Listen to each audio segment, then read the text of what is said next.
Hey, what's going on with you? I hope you're relaxed, chilling, and then checking out a great episode of Champion's Corner because we right here in your face. Let's go. We're talking about that Saturday night's main event. How did you like it? It was great for us. But we also going to talk about a little bit about SmackDown right before it. But and that challenge Roman gave a Solo, we all knew it was coming. But he had to go cinematic with it. He said, he's going to make this special. We're going to make this a little special for you. So we're going to talk about all about that. Some McIntyre being on SmackDown. We had the qualifiers, which we saw Saturday main event. And then what is Solo's full plans right now? I really want to go dive deep into that. Let me get it straight. But it's the Champion's Corner where the real fans meet at. We welcome you in with open arms. So like I said, get your snacks ready, go and get your drink, and go and get a good listen to what we got to talk about some great wrestling. But like I said, we're going to start off with SmackDown. And boy, Roman said he had Paul Heyman in the background challenging Solo. He said, your team got one? My team got one. My team. But in reality, to me, ain't Roman up too? Because him and Cody beat them. And then they beat him in War Games. So it's not really even. So I don't know. Well, I guess are you not trying to count that? You got to count the beatdowns, I guess. Are we counting matches, or we just count how many times he got beat down? Because Roman was getting beat down like every other week. I guess, but we talking about pinfall victories, and that's what it seemed like he was talking about. Like, so this is the match that matters out of all of it, I guess, to them, with the Ulafala on the line. It says tribal combat. I hope they do it better than they did with the one with Roman and Jay, because they could have did a little more with that. I feel like. Yeah. I didn't like it too much either. But I don't know, tribal combat, you think that means I don't know, like, okay, well, let's just get to a real quick question. Who do you like in the early prediction? I'm gonna say Solo. Only because Solo still has Jacob on his side, and Tama Tonga's still right there. I mean, Tonga Lord might be back by that time, but it being tribal combat tells me somebody's getting involved, and that, to me, that means beyond what I just said, the people I just said. And Roman only has Paul Heyman, really. Unless, like I said, unless Jay, I mean, it's Raw. It's Raw on Netflix, so, I mean, anybody could be there. I mean, I don't know. Sami and Jay could be there. But I feel like The Rock will be on this show. Oh, that's what I was got to get to. Yeah. I think The Rock may actually come up and help Solo win to solidify who he believes should be the tribal chief. Right. That's what all this is about. Who's going to be tribal chief and who holds the Ulafala. So, I mean, I'm ready to get to that point. I think everybody been waiting for The Rock to come back, especially when he came back at Bad Blood, just come to the, the entrance ramp and, do his little hand signal. Yeah. And whatnot. Hang on a second. I just want to check real quick. So, yeah, Solo Sikoa, well, that's not Roman Reigns. No, that's Roman. Solo has a win on Jimmy. Okay, since that loss at Bad Blood against Cody Rhodes and Roman Reigns, Solo did beat Jimmy. And then you had to win a Crown Jewel. You had to win a Crown Jewel. Mm-hmm. So that's well, yeah, but you say two. Yeah, because Roman pinned him twice. Yeah. So, I mean, but like I said, maybe they don't want to count that. I mean, it's whatever. Either way, like, this is the match Raw on Netflix, January 6th. That's what is the most important, because that's what Roman came back for, to get the Ulafala, that and the WWE Championship, of course. Yeah, but one step at a time. You know the thing about it, right? He still wants to be the head of the table. He still wants to be the tribal chief. That is really big on him. But I want to go back to the possibility of The Rock. I want to dive deeper because I think The Rock coming back will help solidify who he thinks or deems to be the tribal chief. Because, not for nothing, but let's think back when Roman lost this whole thing. If you remember back, it was a tag match. It was Roman and Solo versus the Usos. And I think Roman started breaking down because he was just getting frustrated. He couldn't beat him. And Solo was like, what's wrong with you? Even moving forward, going back to the Mania event where Roman actually lost the match. I don't know, man. I think as more time goes on, there may be a stronger case that Solo is inherently the new tribal chief.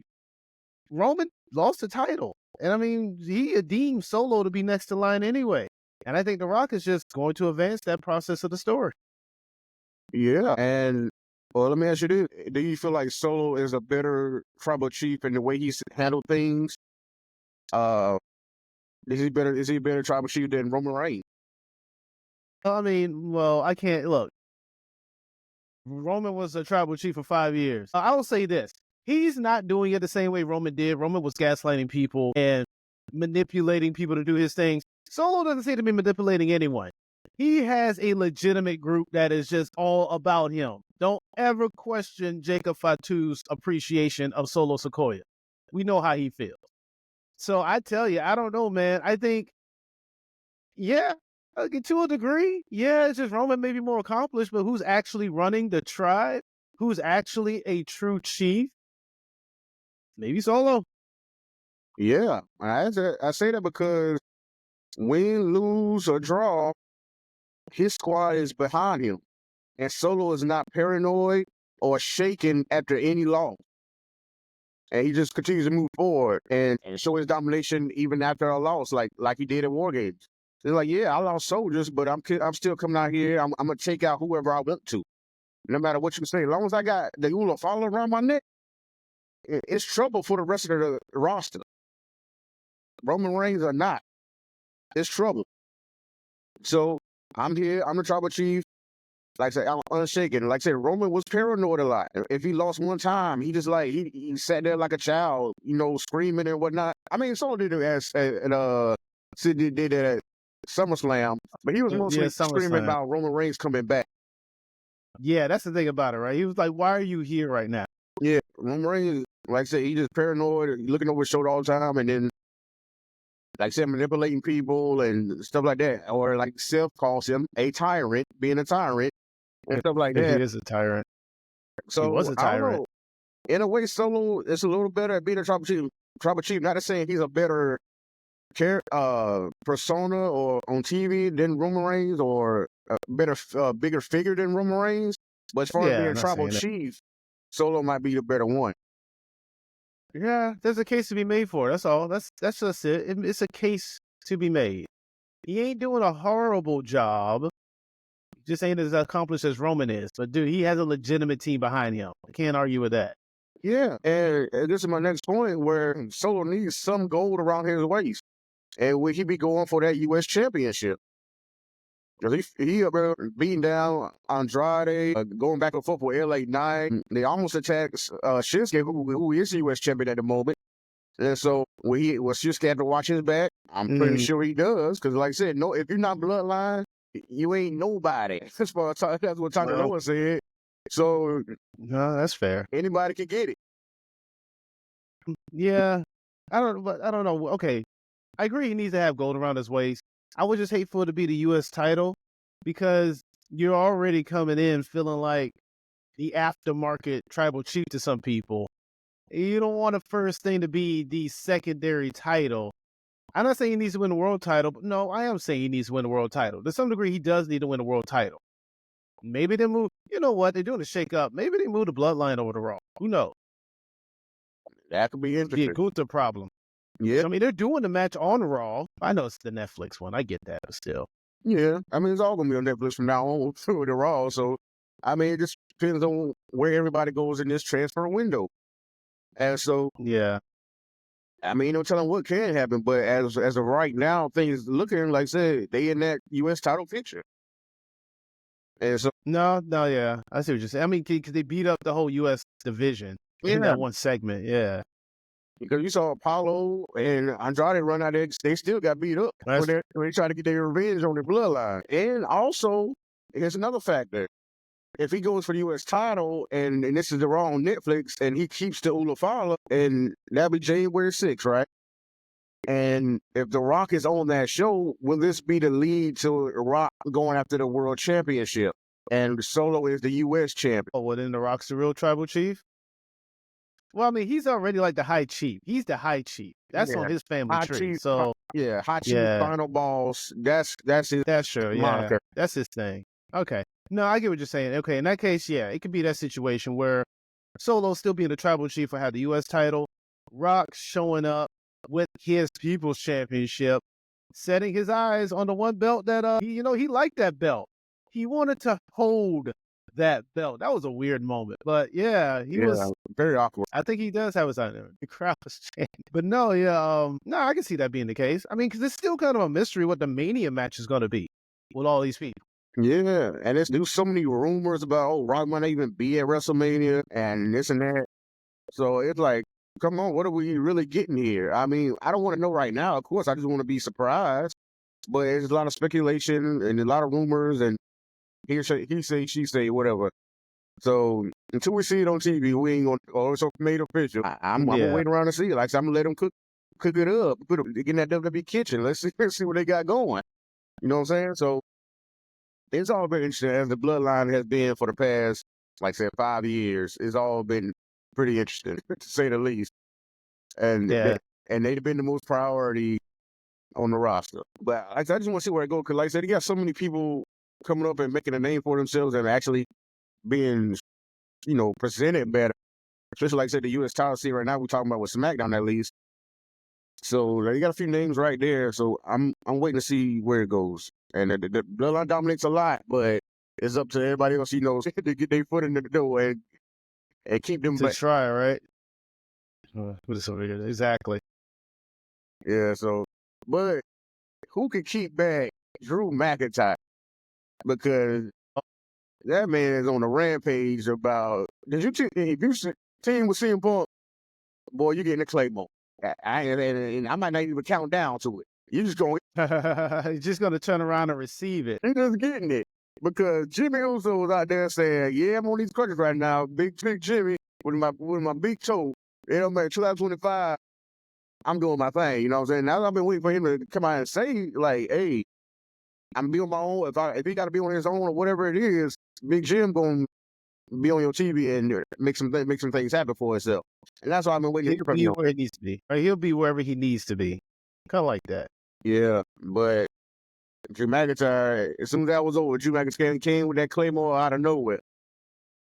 And so he got a hit list going on. So I don't know when Jimmy's gonna be back to get his revenge on him or what. But Drew McIntyre taking out everybody. He knocked out Jay, been beating up Sami. And now here we go with Jimmy. I mean, it's not even just Paul, it's also Roman's thing. Like, it really goes to the heart of the situation. It's still Roman. And it's only because you know what he was when he was in power. Why are people who helped to get him out of power are now helping to put him back into power? It is that weird contradiction. Mm-hmm. Kevin Owens is right. Oh, we talked plenty about Kevin Owens on Saturday Main Event. We about to talk about him a little bit. Let me ask you this. You say Kevin Owens is right. So, to me, are you saying Drew McIntyre is right also? And is Seth right? Because all three of them seem like they have the same agenda or mindset at the moment. So you saying are you thinking well, that's to me. I mean, do you see it that way? Yeah, I definitely see it that way. In fact, they should form a team. They should be a unit and call themselves the Sword and a replacement of the Shield. Because that's an attack first type team right there. Dude, they see the writing on the wall. The War Games match sort of broke all of them to some degree. Seth came back out upset about it. Drew came back upset about it.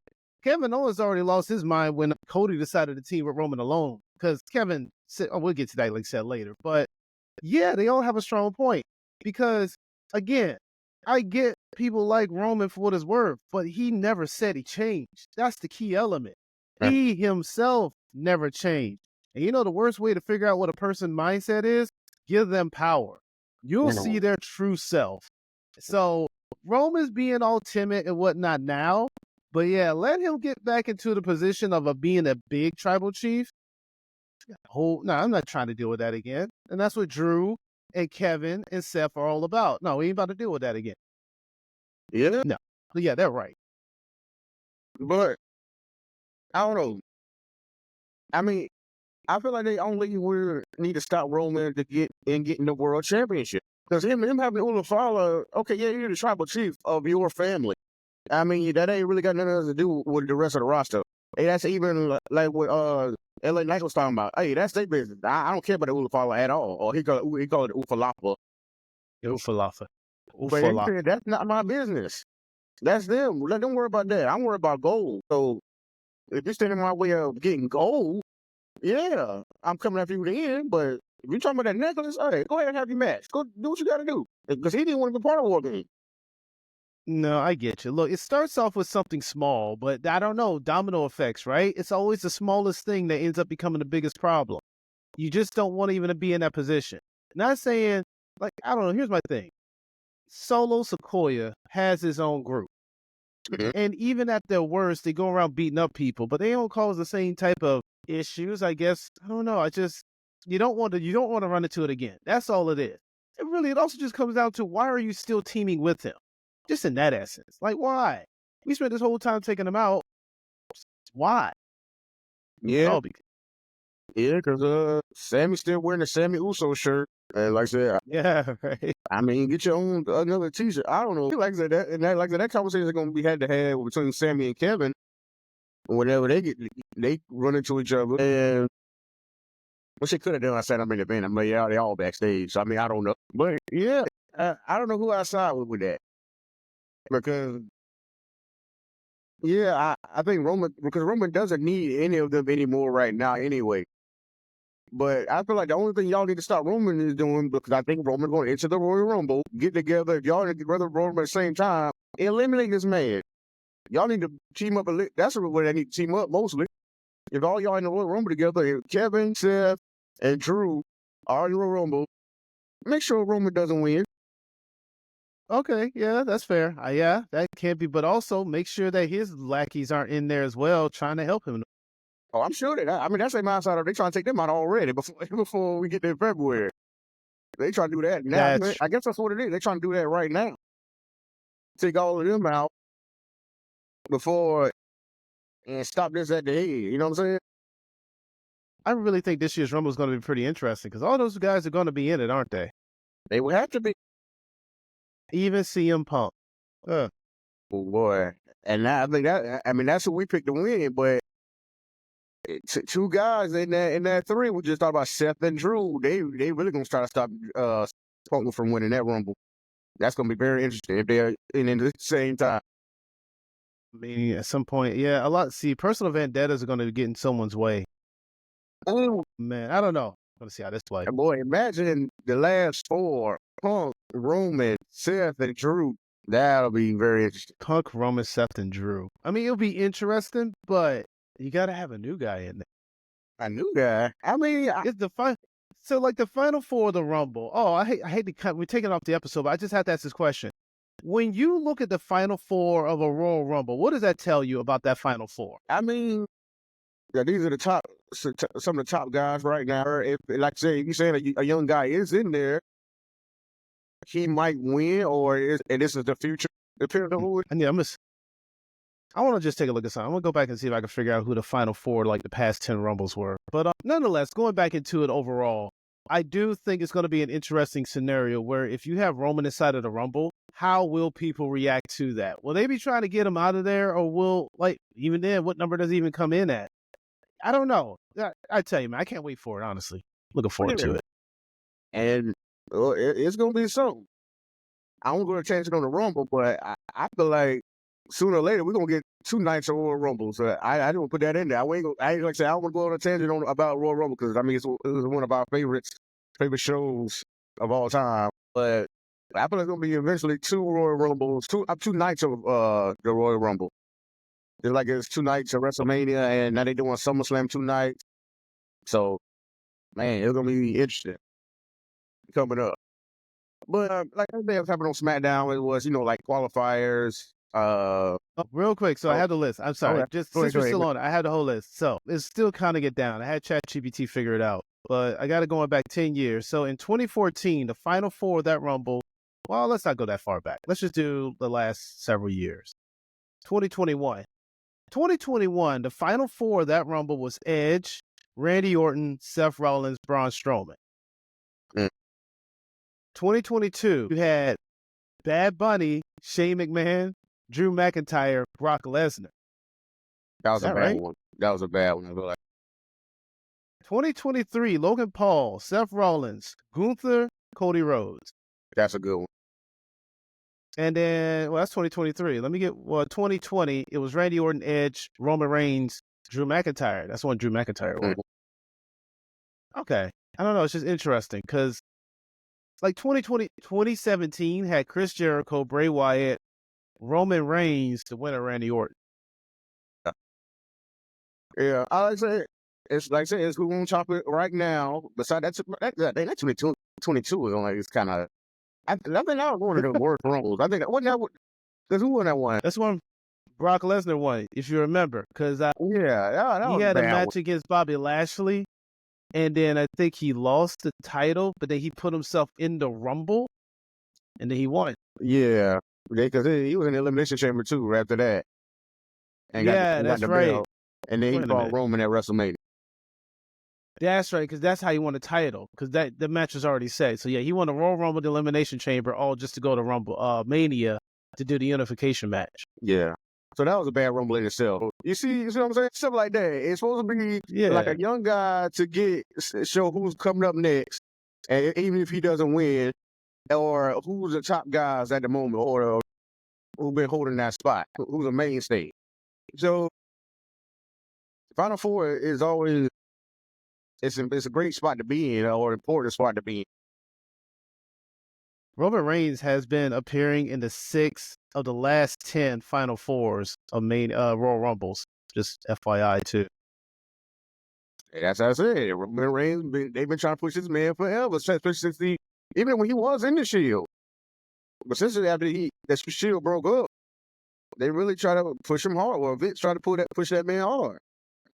It wasn't until 2020 where it really fully caught on with everybody. Yeah, so 2019 and the 2021 Rumbles, 2022, and because he was a champion. Okay, so 2022 and 2023, those are the only Rumbles he just either wasn't in or wasn't in the Final Four of. I imagine he just wasn't in it, honestly. Yeah. Wow, that's amazing. Okay.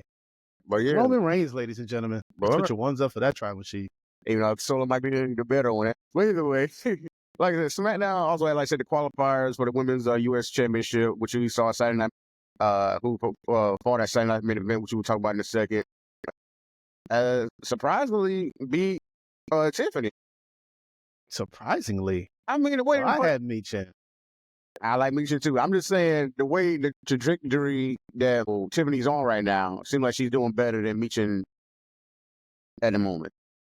But she has the Money in the Bank. That's why she didn't need that win. Yeah, she don't need it. But I'm just saying, as far as storyline, kayfabe, whatnot, she's doing better than Michin. So kind of a surprise win for Michin, and then Chelsea Green also got a win with Belva Bailey. So that was very interesting with her too. I love her. I like that she's doing it prettier too. I mean, I think that's pretty cool. And she's doing a Rough Rider that Matt Cardona does. That's her husband. So I think I like her moveset. She has a lot of fans behind her. So yeah, and I love how Corey Graves really emphasized. He did the commentary on. He said this on commentary Saturday Night Event about how Chelsea Green has refocused her attention on in-ring. So then explaining why she's all of a sudden better at wrestling than has she been before. Like she's really now focusing on it. Still showing that she has her lacks and her fall point, but that's why she got Piper Niven backing her up. So yeah, I'm happy for Chelsea Green. I think she's doing really good work. Oh yeah. So we had a rematch, just like the ambassador said. Mr. Jacoby Morgan said that this was going to be the finals between Chelsea Green and Michin. I couldn't see it at first, but I mean, here it was. So shout out to the ambassador for that one. Yeah. But other than that on SmackDown, I was a little annoyed about Carmelo having to be squashed by, Braun Strowman, the returning Braun Strowman. But it is what it is. I think Carmelo will get his just due sooner or later. I don't know if I hope they move him to Raw or what. But we'll see what happens in the transfer window coming up. I feel like he'll get his comeback on that one. He'll get his win back on that one. Yeah. So, but we're gonna slide on over to the main topic. Really, is the Saturday night's main event. Boy, we went back retro style. I love it. I like that song, the theme song for Saturday's main event. The opening, they put the newer talent in. They showed the old school, but then they showed the newer talent superstars on the roster right now. and with the same music though. So it was pretty good. I very much enjoyed it. I do like this show. No, it was really good. I like how they opened it. I like how they opened it in general. Felt like a big event, although it was on regular television. But they brought back Jesse Ventura, the Body, who was on commentary for the last match, which I do want to get into because I love this commentary. Surprisingly, I was a little worried at first because I don't know, man. Sometimes when these legends come back to commentary, they ain't done it in a while. I feel like they just get angry and start yelling at people instead of just enjoying the match. JR yells at people a lot. He's always yelling at Excalibur, dude. Leave that dude alone. He's just calling the match. No, I like Jesse Ventura. He did really good work. No, I like seeing the other legends too. They had Coco Beware and Greg the Hammer Valentine and Tito Santana, Jimmy Hart, who still has a full head of hair plugs. It's amazing. Oh my God. It still looks the same. Yeah, they also had I think the other guy got his name. He was like producer for Saturday Night Main Event or backstage for WWE period. Yeah, he was responsible for expanding, or he's a helping hand in expanding WWE in the '80s era. Okay, yeah, but yeah, I can't remember his name. Coming on Jesse Ventura, man, I enjoyed his commentary throughout the show. At the beginning of the show, where he had, like, say, he had the feathers on and everything. But before the show, I was like, really bring Jesse Ventura to talk that much? I mean, I don't know how this gonna go. I was a little hesitant about it myself. But to me, I mean, it's almost like he sounded like he did back then.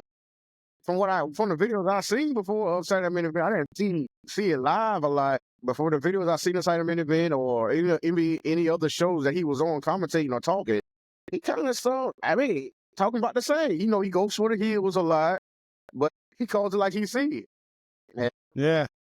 And like a wrestling fan, like a fan, just really watching it and just kind of reacting to what he's seeing. I love that. I really do enjoy that. Yeah, so I thought it was really good, man. So I was like, hey, bring him back for the next one. Because they got one in January 25th. I don't know if they do one every month or not, but they got another one coming. I wouldn't mind if he on that one too. Yeah, so, but our first match, we had Drew McIntyre versus Sami Zayn. And boy, I knew I called Drew to win, but boy, the way he got that claymore off, it was like real quick. Oh yeah. In fact, it was almost very decisive. There was a moment where I kind of felt like Sami was going to kick out, but no, we're so used to that. See, that's what today's wrestling has done, where the finishing move ain't a finishing move no more.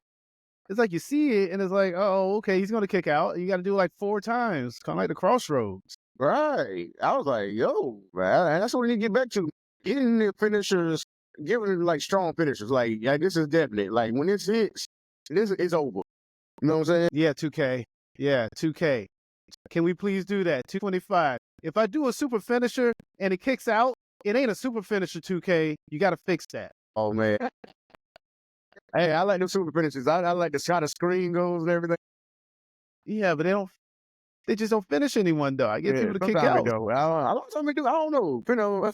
How the match went. How long the match went. But yeah.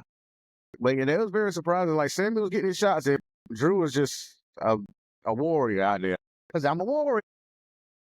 Right? But, Drew McIntyre doing his thing. Like I said, he taking everybody out one by one, like we were saying before. And Sami was next on that list. Let's see where he goes from here. But Drew, he picking the spot. Like I said, I think Drew's superstar of the year. For 2024, I feel like he's superstar of the year. We still gonna have our year-end awards on this show, on the Champions Corner. So stay tuned for that. But I'm already, like I said, my choice for the superstar of the year is Drew McIntyre. No, I can see that case being made. I don't know. I need to think about it just from a whole. But no, Drew is a very good option. He's done so well on and off camera, whether it's social media, interviews, wrestling. Like, I don't know. He just seems to hit every cylinder. I believe it was this year. I'll never forget, on social media, he went to Mindy's in Chicago to try out the muffins, and it was closed.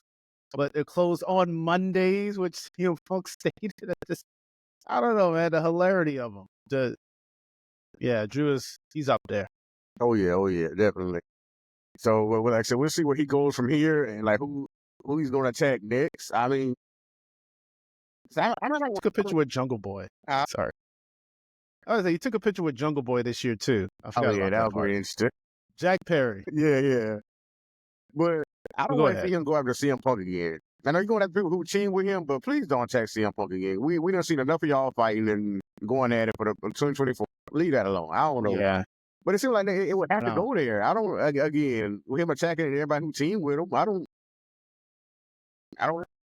Maybe. I don't know. It could be a situation where it might have to be, might not. He could just kind of it could be in passing by, but it won't have to be a direct, immediate feud.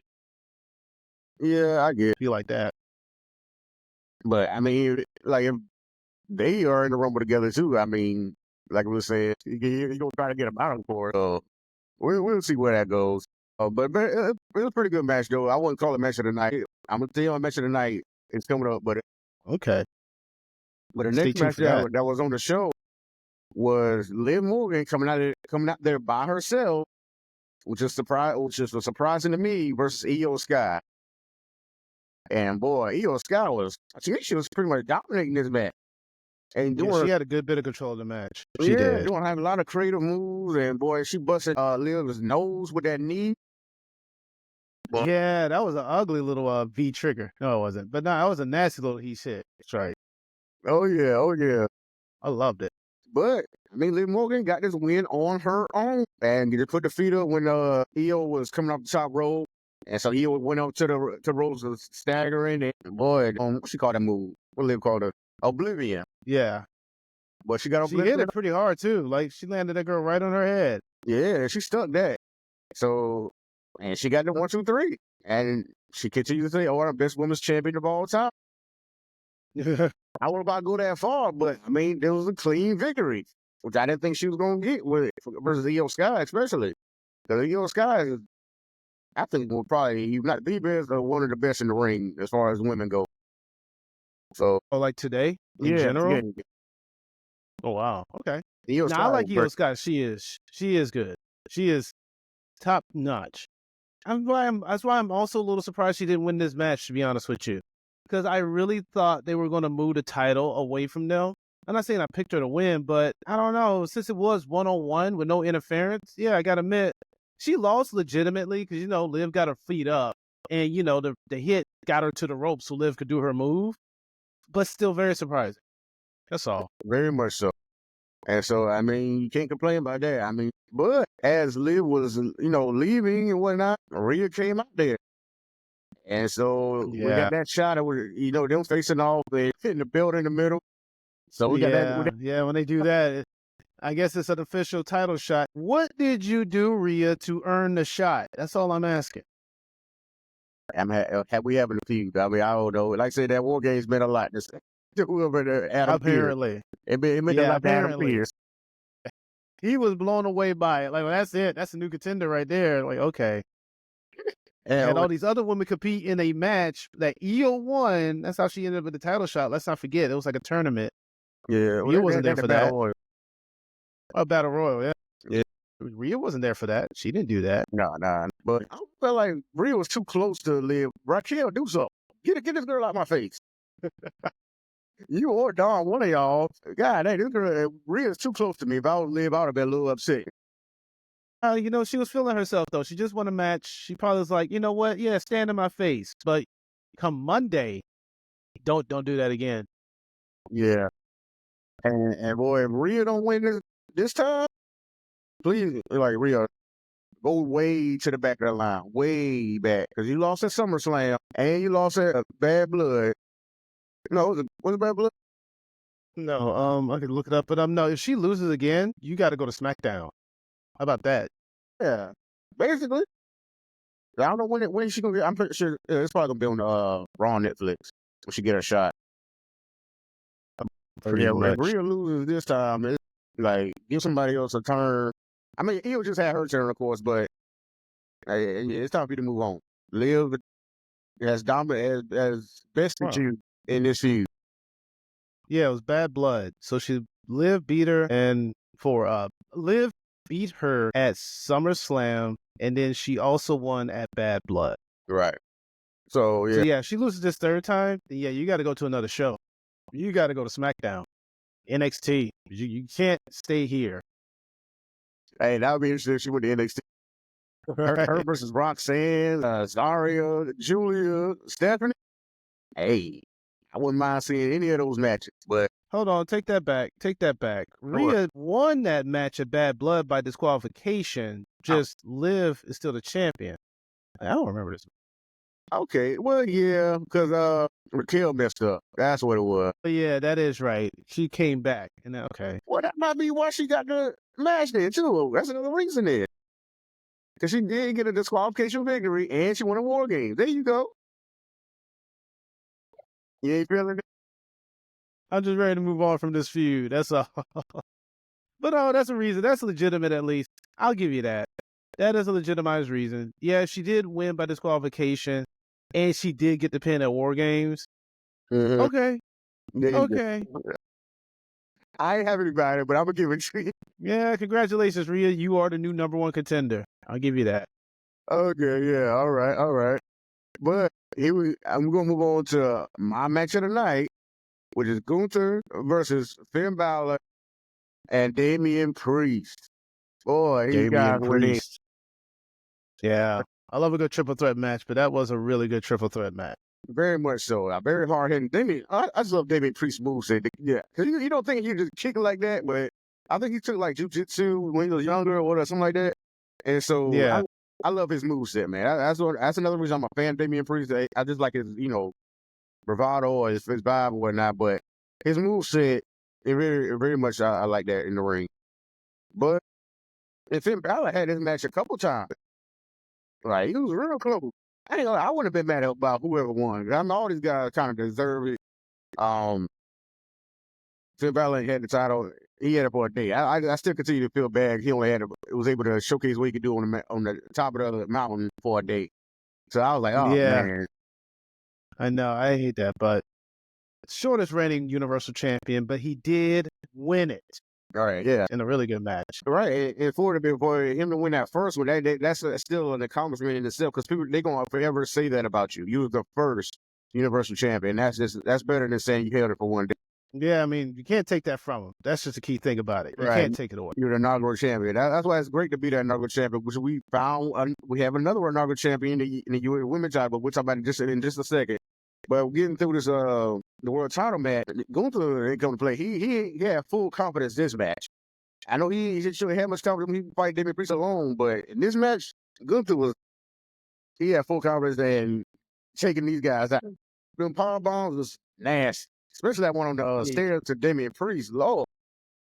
You know, what's about that powerbomb especially is that he almost didn't get Damien up, but he's like, screw it, I'm getting this dude up. And he slammed him, and he came in the ring and was like, oh, no, that's it, man. This match is over. Just took that out. Yeah, if there was a crisis of confidence that Gunther was going through, this match quelled all that.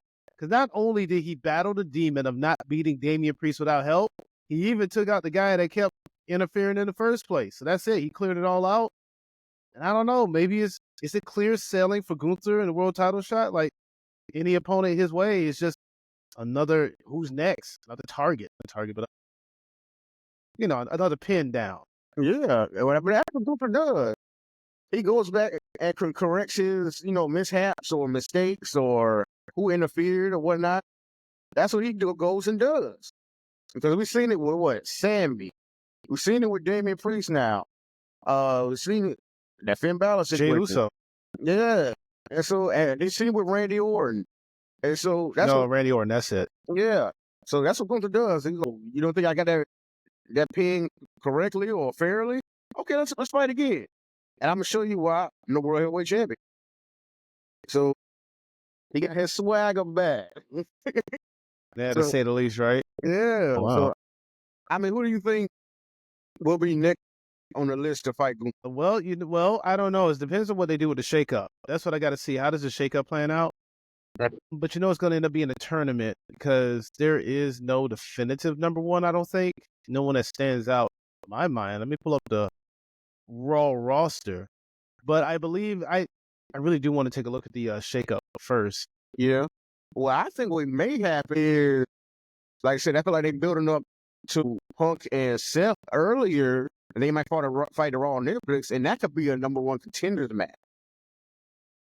To see who fights Gunther next. That's what Punk is after, and I know Seth want to get his title back. Well, not I ain't gonna say he is his, but He's the first champion, inaugural. Talking about inaugural champions, inaugural World Heavyweight Champion in this version. And so, why not have him fight Raw on Netflix? No more Contender. Because their match already has enough heat just for them two hating each other. But no, I can see you saying add some stakes to make it more impressive. Yeah, I don't see anyone else on Raw. Because, I mean, looking at Raw, there ain't a lot of people here. I mean, Bronson Reed is out. Braun Breaker's the Intercontinental Champion. I mean, you got, like I said, they got Seth, Punk, Jey Uso. I mean, Sami's still there. Well, yeah, I know. And I guess they could still go for it. But again, like I said, I don't know. Yeah, I don't know. I don't have a real interest to see these matches for some reason. I guess because it doesn't make storyline. But I got to see what happens. I really just got to see what happens with the shakeup. Because these people may not even be on these shows come next Monday anyway. Or come January. Yeah. Or the next Monday. So I don't know. That's why I can't make a call right now. Yeah, but I mean, you got a few options, man. You got a few options. Because Gunther going to have a great match with any one of them. From the work I've seen of Gunther. Yeah. Walter, whatever way. He was a Walter too. So all those matches have been great. So, I mean, I'm looking forward to any of them. But no, I get you. Huh? No, I get you. Yeah, but yeah, this is a match of the night for me. But a match that I was looking forward to see how the ending was, like I said, crowning the inaugural U.S. Women's Champion. And we got that in your girl Chelsea Green.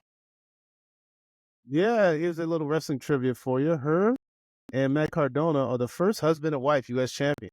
Oh, wow. Matt Cardona did win it some time back. And, of course, Chelsea Green being the inaugural champion. And like I said, she's doing good work out here. I like Chelsea Green. I've always liked Chelsea Green, though. Wasn't there really a time I didn't like her. Yeah, the hot mess. They used to call her the hot mess. But yeah, the way she got that pretty off, like flipping over off the top rope and right into the unprettier, that was dope. Yeah, right? Yeah, but I mean, I wouldn't have been mad if Micha won because I like Micha. But she was too distracted by Piper Niven, and she kept trying to attack her and try to get her out of the picture, but she could never do it. And Chelsea Green just, capitalized it right at that end. And so it spilled the cards out, you know what I'm saying? So Chelsea Green went from being in the dumpster to being the inaugural U.S. Women's Champion, which is crazy, man. You never know how things could go. And Micha the world is crazy. The world is crazy. A guy was once in the courtroom being convicted for crimes. Now he's going to be the president. Tell you, man. Life can be a complete 180 depending on how you go about it. Hey, you still it's never about the cards. It's not about the cards you're dealt. It's about how you play the cards you're dealt. Yeah. Yeah. And keep going. Say the least. And keep going. No matter what's going on, keep going. A little motivation for y'all. Anything you're going through, like I said, just keep going through it. You'll get through it, man. And while you get through it, continue to watch Champion's Corner because we're going to continue to try to motivate you and share something with you that you love, which is wrestling. That's why you're watching this show. So thank you for watching again. You go and like and subscribe. We're going to take a couple seconds.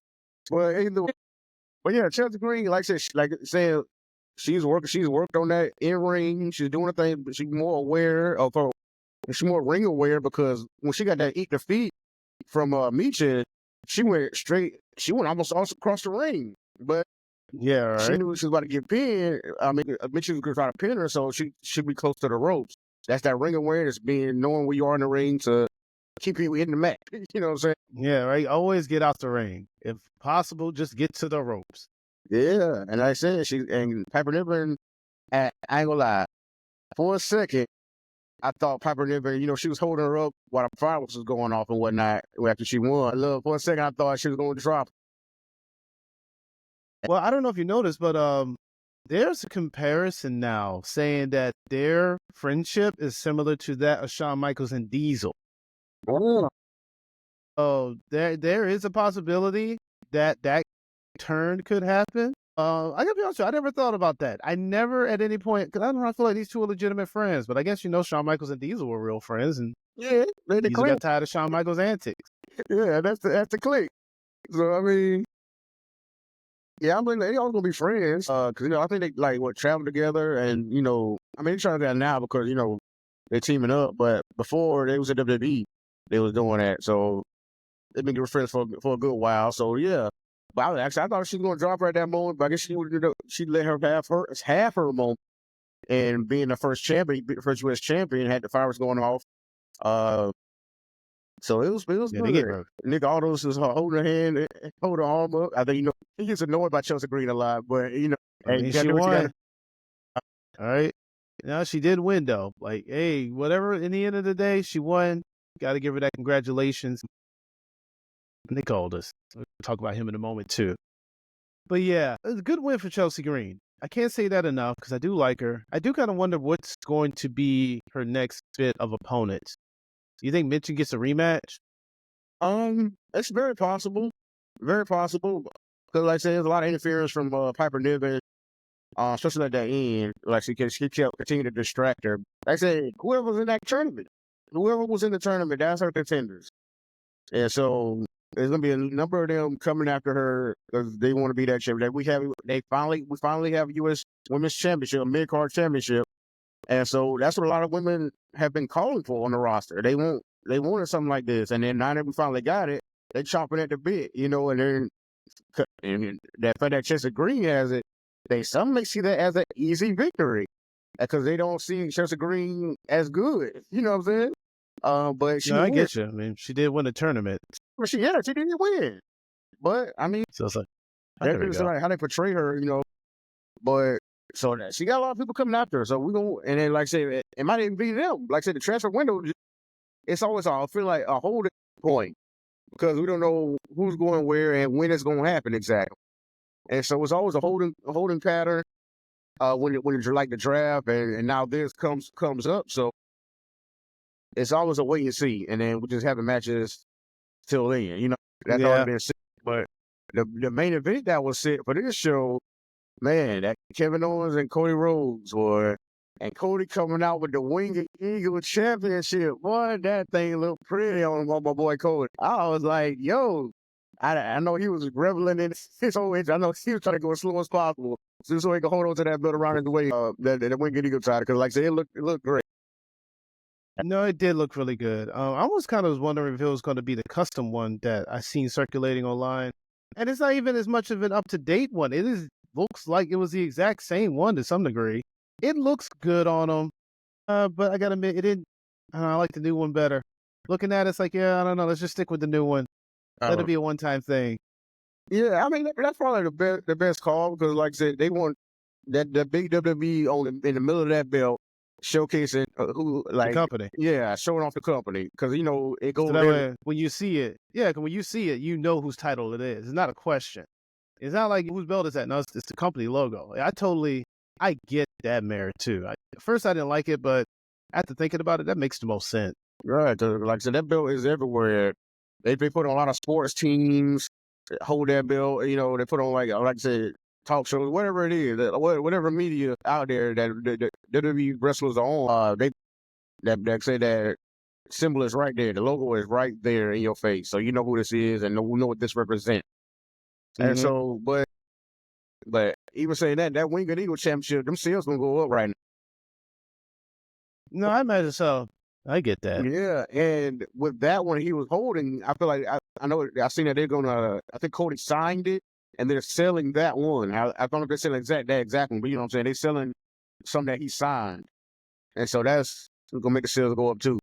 That's very interesting how they doing it. But this match, boy, Kevin Owens didn't hold back in this match like he did at the one when they fought at was God, I forgot the pay-per-view, but yeah, but at least where when they I fought said it. I should have pulled it up. But yeah, the reason he wasn't holding back is because let's remember he didn't want that match in the first place anyway. It felt like it was a charity match, and he didn't really want to fight Cody. He didn't have no beef with Cody. But Basher Berlin. Right back to the Cody, really wanted to give him this title match. Now things are a little different because Kevin Owens legitimately hates Cody Rhodes. At least that's what he says. So yeah, he's not going to hold anything back. And in fact, we can go into after the match afterwards, but he pretty much laid it out on the line. Another part I liked about this match was as he was spamming his head onto the announcement table, Kevin Owens looks at the camera and says, "Hi, Randy." Really kind of rubbing that in as well in that case, laying on that heel heat. Yeah, man, Kevin's on a mission. And Kevin is on a mission to make a message very clear. Don't waste my time with your friendship if you're not going to really be my friend. And if you're not going to be my friend, he's going to put you out of wrestling one way or another, it feels. Yeah.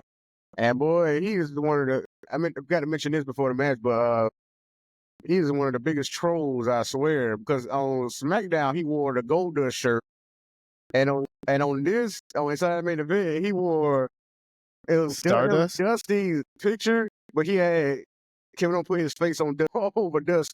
Well, there's another one. I think it was a couple SmackDowns ago. He had on the Stardust shirt. Yeah, And then before a lot of this even started, he had on another Dusty shirt. yeah. Yeah. But he called He's a himself the heel. Canadian Nightmare. So I thought that was so hilarious. But man, he did all he could. Even like say he brought in the chair. Boy, that didn't come out to his favor because they had already knocked 2 referees out during this match. Yeah. I want to get to that part because this is where I love Jesse Ventura's commentary. Because he seemed like he was just really into the match. And then you had a situation where Kevin threw, well, I think it was Cody threw Charles Robinson. Either way, Charles Robinson gets hurt. He's out the ring. And then Kevin pulls off the stunner. He's trying to get the pin. Everyone's counting. Jesse Ventura's like, he won the match. Where's the referee? Referee shouldn't have been in the way in the first place. Something feels funny about this one. Kevin then decides to go get the chair, which I don't understand why Kevin even decided to do this. You had the match won. You could have just stuck with your situation. No, even before he gets the chair. Another referee does finally come in. Of course, Cody kicks out. There's a springboard miss. That referee gets taken out. Then Kevin gets the chair. As he prepares to swing, he misses. Cody hits him. Jesse Ventura calls it before it even happens, where he says, I bet Cody's going to use that chair. And then sure enough, without actually picking up the chair, he does a crossroads to Kevin Owens into the chair. Now, what I like about that is that, granted, Jesse Ventura, he says certain things. It does make it seem like he's always trying to point out the face doing heel actions, because he loved to do that with Hogan. And lo and behold, he was right. Hogan's always been a heel. So with that being said, I like his commentary here because it does have this seed of doubt that Cody did a little underhandedness to try to win a match. And to my recollection, faces don't do this. I don't know, man. I do feel like the seeds of Cody heel turn are being planted each and every week at this point. Oh man, I mean you can say that. I don't know, but Kevin Owens brought that chair in there, and Cody Rhodes just did the crossroads when he was already standing. Ain't like he just moved to that point. He was already standing there. He knew what he was doing. He was calculated, just like we talked about Chelsea Green and even Kevin Owens, how they moved to the ropes because they got to move. No. Same can also be said in an offensive standpoint. You know where you need to have your opponent if you're trying to pull off a move. Apparently, Sol Ruka has this ability to have such ring awareness. Shout out to Sol Ruka. The Soul Snatcher. Right? So Cody knew what he was doing. Okay. And some people online, I was seeing, man, so we had a discrepancy about the position of the referee, Mr. Charles Robinson, because he was outside the ring and when he counted 3 for Cody. And it was like, see, that's another thing I don't like. He really, he got up he almost got up like it was a 9 count, how he got up there and started counting to 1, 2, and 3 when Cody hit the crossroads. Yeah. Something's fishy. I don't know, man, but all in all, Cody retains again. And but as we say, he celebrated and whatnot. But as we saw after the show, I feel like this should have been on the show, but maybe it's a reason that it was off the show. If you paid attention or if you saw it online, Kevin Owens attacked Cody Rhodes and did the power driver on him. Worse than he did with Randy Orton, I think. It was way he did worse. A package power driver. Yeah. It was a package power driver. You get your arms and tuck them in and boom, no protection. None. So Cody was just laid out. And all the referees and Nick Aldis came out there to check on Cody. Cody had to be stretchered out. And while it was going on, Kevin Owens got the winged eagle. He was holding it up. He even left out with it. He went up to the ramp with it. But while he was celebrating at the ramp, I mean, it was really celebrating because he still lost. But, I mean, he was holding the belt up at the ramp. Triple H actually came out there and knocked that belt out of his hand and started pushing. They started pushing back and forth and arguing. So, man, BJ, where do you think this is going with Kevin Owens and Triple H? That's a good question. I don't know. But I do want to answer the one thing why this wasn't on TV. Okay. Because a lot of casual fans are watching today, people who don't have probably watched WWE or Saturday, who ain't watching it forever. And it's like, oh, look what's on TV. you don't want them to think, oh my God, is Kevin Owens going to fight Triple H for a match? Because, Triple H can't have a match. It's heart problems. So you don't want that. So I get that's why he did it online, because, of course, that's where the real fans meet online, watching Champions Corner, right? That's here. With that being said, where do I think this is going? That's a good question, because I don't know. They stretching Cody out the ring. Is he going to be hurt? I would imagine that's what Triple H is also really upset about, too. Not only did you attack him after the match, you got to stretch it out, and then you're taking a belt that dude, this is a rental. Okay? You're kind of flashing this thing around. Give me that. Yeah, so yeah, Kevin Owens is out of line in that respect. Attacking after the look, I could justify heel actions. Yeah. And usually I do. I won't in this case, just for the sake that it got under management skin, so I won't do it for that extent. Apparently it wasn't best for business, or else Triple H wouldn't have been out there. All right. So I do wonder what the punishment for Kevin Owens will be. I'll imagine it's going to be a suspension. We may see him off TV up until the Rumble, and him maybe making a surprise attack appearance again at the Rumble at a defending Cody Rhodes, who will be challenged by someone. Just not sure who, but you may attack him then. Oh, yeah. I'm sure he probably gonna get fined or something like that. Yeah, I'm trying to see what's going to happen, because, I mean, he might be at SmackDown. I don't know, like I said, they may suspend him for a couple weeks. But when he comes back and says why he did it, or whenever he does say why he did it, I think that's when Randy Orton comes back. I think Cody gonna be out for a while. He might be out for a while. He had to be stretched out. I mean, he might be out for those couple weeks also, along with Kevin Owens or whatever. But Randy Orton. What do you do with the world? What do you do with the world belt then? I mean, like I said, Cody still be the champ. Ain't like he'll be out for a significant amount of time, so he'll still be the champ. How long is a while? Until Raw on Netflix, or the week before. Oh, okay. Is he scheduled to fight on that? Not as of right now, but I mean, I feel like there'll be another match. It might be a third match with Kevin Owens. Who knows? Okay, I wasn't sure if he was scheduled or not. That's not okay. I just wasn't sure we were talking like a month. Like, I don't know, you can't have the world champion out for a month. He ain't Brock Lesnar. I mean, January 6th ain't too far away. It's about 3 weeks 2 weeks away. 3 weeks, 2, 3. Yeah, about 2. Yeah, it's like, that's real close considering. Yeah, I give you that. I'm just thinking like months. Like, are you saying you won't see him again until the Rumbles? Like, whoa. Nah, I said Raw on Netflix. That's what I said. Okay, yeah, that makes sense. Raw on Netflix. Wow, that's only one match for Raw on Netflix. Roman and Solo. Yeah. Okay. So I mean, they got a lot to do to that. And that might also might be where the women's Intercontinental title might be the finals. Yeah. So that Lara Valkyria will be crowned the champion. Raw on Netflix. Possibly. She's gonna win. She's gonna win. Okay. She's going to win. I think they said CM Punk and Rollins may have a match. Yeah, that's what I'm saying. That's why I feel like they're building up to that. Cause I thought it was gonna be a WrestleMania, which would make a lot of sense. That's where originally it was planned to be a WrestleMania. I mean, the way it's going, they might have switched it. They wanted to do it a little earlier, or at least the first match earlier. Yeah, it might do a trilogy. They can lead into it. Yeah. I mean, between now and Mania, you have, I guess, this Raw on Netflix, the Royal Rumble Elimination Chamber, and then Mania. Mm. So they can have one match, and then a second match, and then a third match. Yeah. They got some time to flesh it out. So I mean, boy, what do you give? What grade do you? I know it's not a PLE officially, because like I said, we're talking for the show. I'm talking about all the commercials they had, and what. Oh yeah, Saturday night ad event. Like, it was a lot of commercials on there. Oh yeah. I was like, man, come on, cute. Y'all could have did a small screen, like a picture-in-picture, or half and half screen or something, man. But it's all good. Sure. But I mean, do you give what grade do you give this? I mean, it was okay. Look, C.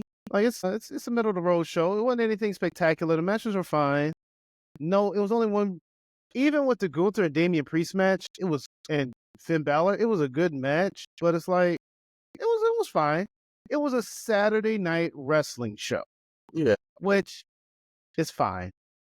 Yeah, like I said, it's not a full PLE. So I mean, I did think a title was gonna change on this show, but I mean, everybody retained.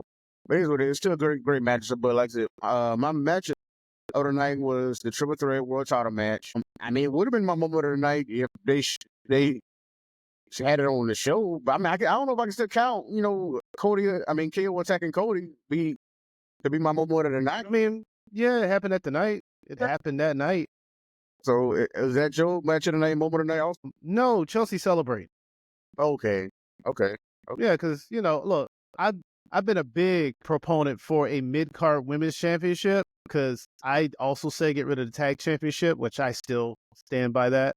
Mhm. And with them finally doing it and having it be Chelsea Green, who else I also like, yeah, that'll be my moment of the night because women got a big title, Chelsea Green got a big moment, advancement. Okay, I can see that. So yeah, but like I said, it was a great show. It's pretty good. Like I said, we leading up to that big Raw on Netflix, man. That's where all signs point to that right now.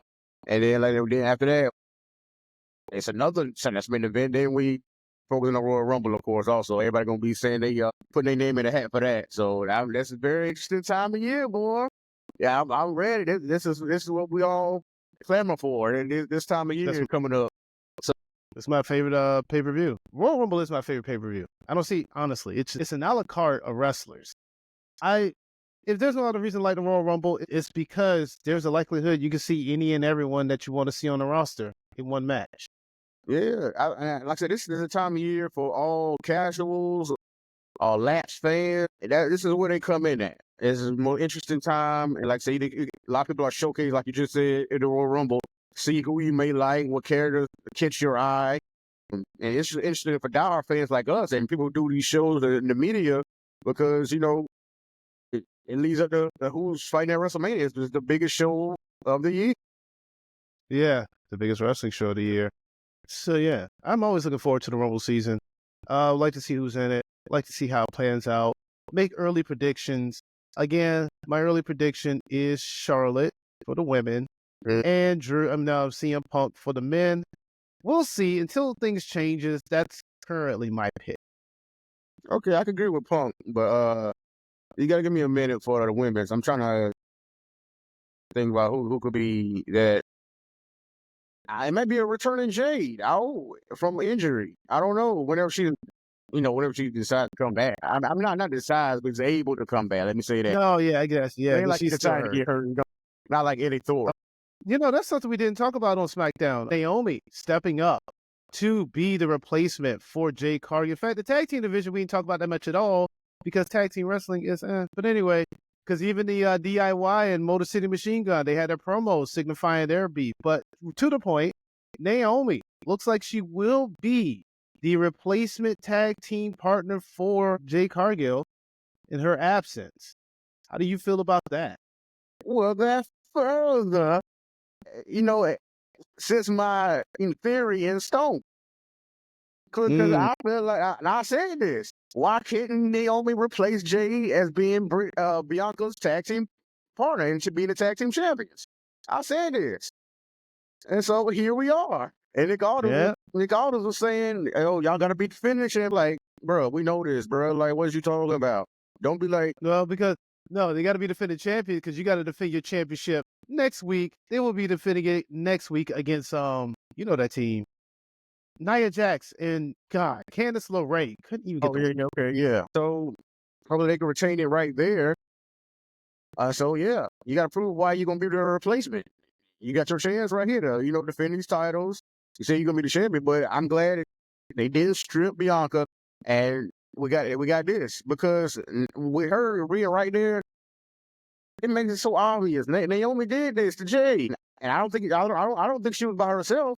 But she did this. This was her plan. I like, cool. Okay, now I'm about to be tag team champion. I'm automatically a champion now.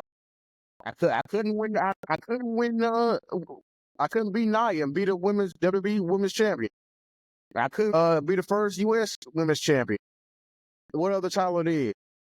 The tag team title. Let me go back and check out because Naomi has lost quite a few matches. I need to go back and find her matches. Right. At least with this title, I got Bianca right there. And so I have a great chance of keeping this title or continuing to be the champion. And then when Jade does come back, I'm like, she gonna be a real man because she gonna be steaming. All right, you took me out, took my championship. My championship is around your waist right now. We supposed to be sisters. You supposed to be part of the big three, but you gonna do this to me? Well, real quick, first of all, sisters, I don't even know you. You don't even go here as far as she's concerned. Oh, You just kind of yeah, you put stepped the in on Bianca line. my friendship. You stepped in on my friendship. Secondly, yeah, and what? I did that. And I wasn't alone. Right? Because Lash Legend and Jakara Jackson helped me. So that's my theory. I mean, I'm continue to put out there. I'm gonna say it for 2 shows now, but I think that's my theory. And like I say, it's coming together. It's coming together. No, I get you. But yeah, when it comes to big matches, Naomi has lost a lot of those big matches. She lost the Money in the Bank ladder match. She lost the semifinals to the Women's Speed Championship. That's not really a thing. She, of course, lost the women's title match. She also lost another number 1 contendership title match against Bailey. Yeah. So yeah, whenever it comes to like those big matches, she don't do too well. Now, TNA, well, that's a whole different person to TNA. Trinity, she was doing pretty well there. Right. I mean, do you need to? Hey, is she gonna change her name? Maybe she should. I would like for her to go back. I would like for her to use Trinity over Naomi. I like that name, Trinity. That's her name. Like that is her name. Yeah. And I'd be interested. Hey, they find out you attack Jade and you change your name. This her heel persona is Trinity.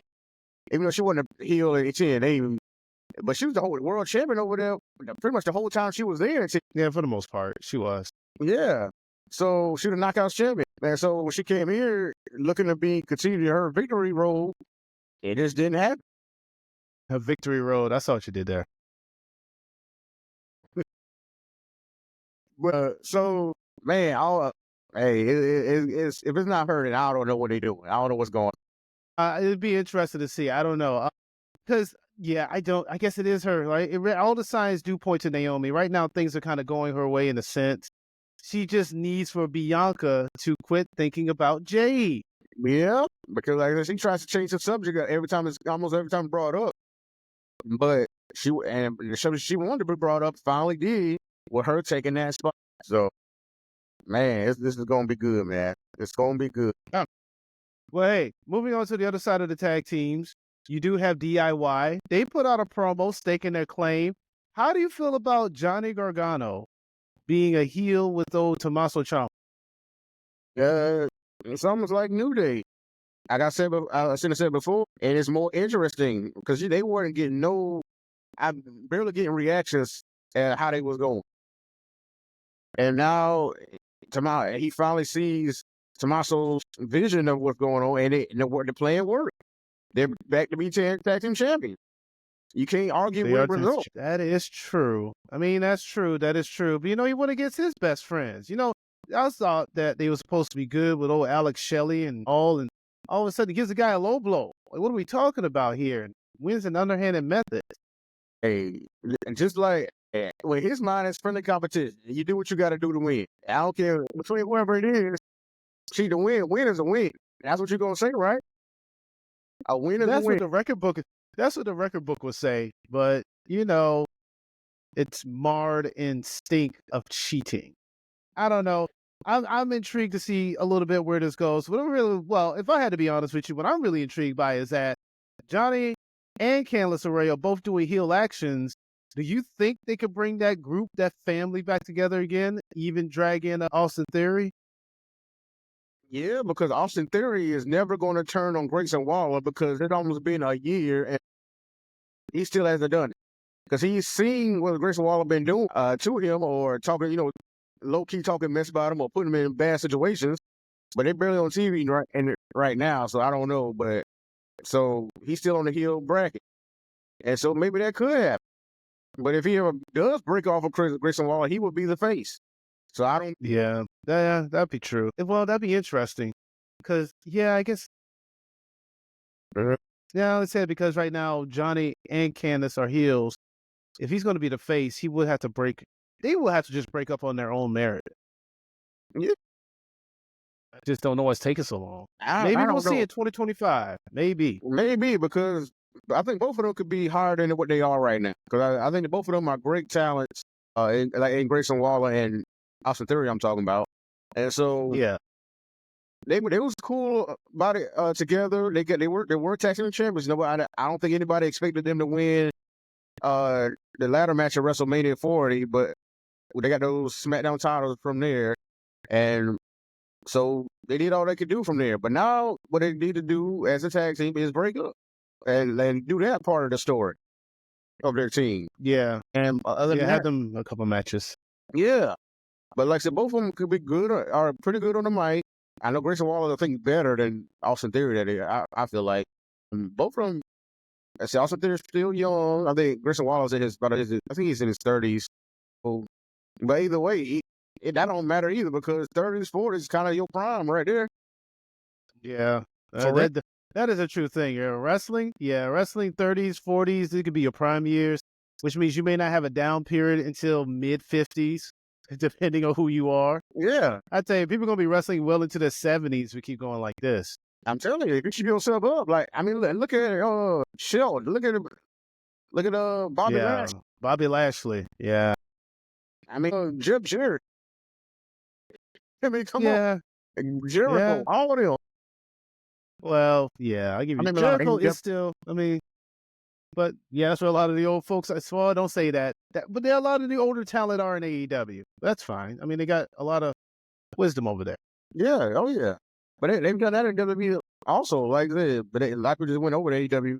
But age don't necessarily matter, just how you can perform, man. Especially if you can talk too, you good. If you can talk, you pretty good. It helps. It takes you a long way. Because even then, if you can't do the same thing you can do in a ring, at least talking could extend your career out to be a manager who occasionally wrestles. Yeah. MVP. Right. I don't know if MVP can actually wrestle, though. I think he may legitimately be to the point where he can't. I don't know. He's still doing like, it's like karate or jiu-jitsu type of training and stuff like that. He's still doing stuff with that. I don't know exactly. I don't know if they just don't want to wrestle as much now, but I mean, he just still does physical stuff, Things. Okay, I wasn't sure because he was walking, he walks with a cane, and a part of me is thinking, like, is this a gimmick or is he legit hurt? And that's why he walks with a cane. I don't know. I think the cane came where it was a good look for him as far as what he was doing. Yeah. Plus it's a good look. He can use the cane and hit somebody. You know what I'm saying? We hurt people.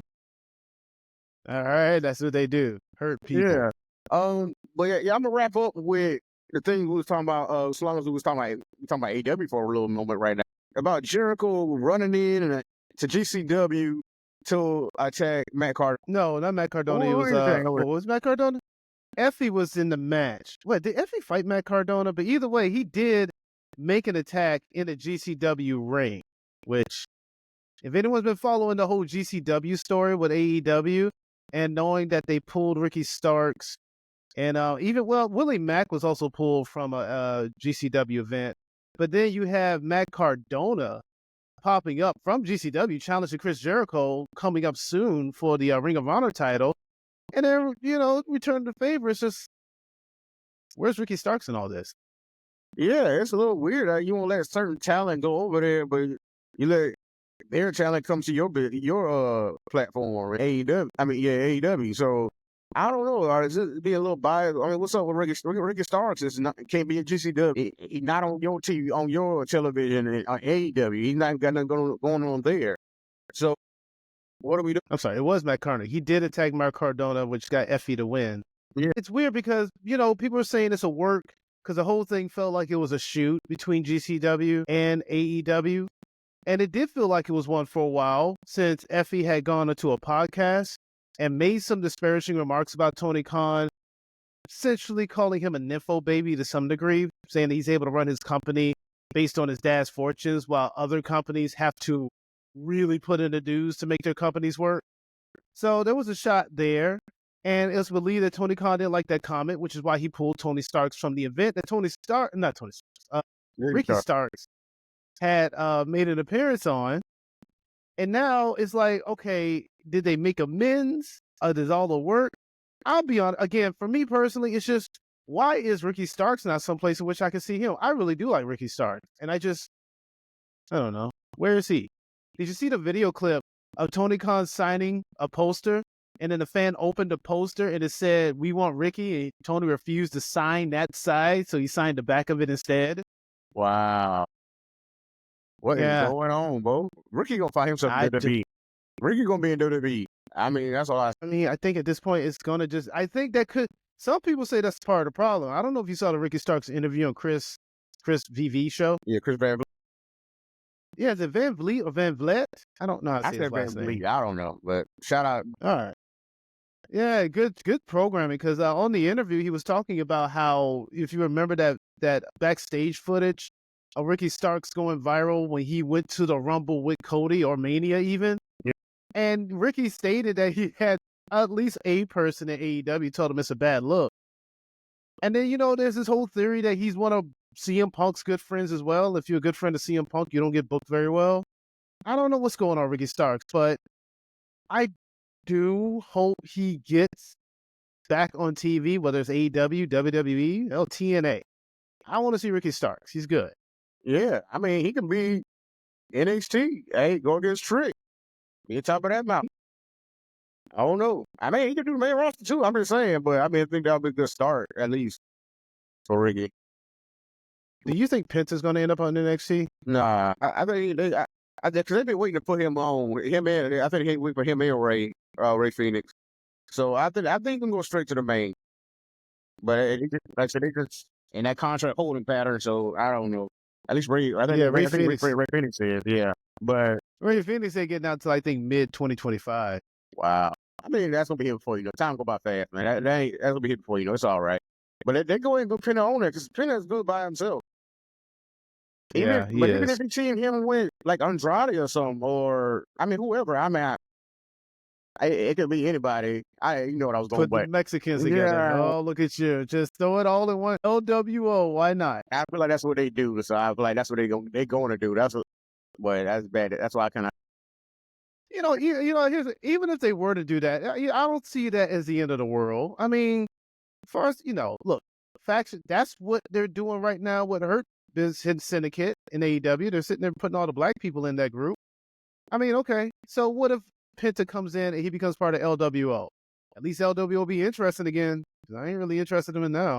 You're right about that. Because like I said, I mean, unless you a Rey Mysterio, I mean, he still could be with a Ray Phoenix or Rey Mysterio. Yeah. All right, exactly. Wherever he goes, he got a Ray next to him, though. All right. Man, I do want to see Rey Mysterio and Ray Phoenix either in a match or in a team. I don't know. I just want to see that piece of television before either one of them stops wrestling. Right. So even in a match. We'll see where Ricky Starks lands. Like I said, a lot of people think he's coming over there. They think a few people coming over AEW from AEW, but it's a way you see, man. But we're gonna talk about it all when the news comes out, though, right here on the Champions Corner. So please tune in. Like I said, drop a comment about what you like about this show and what you want to see.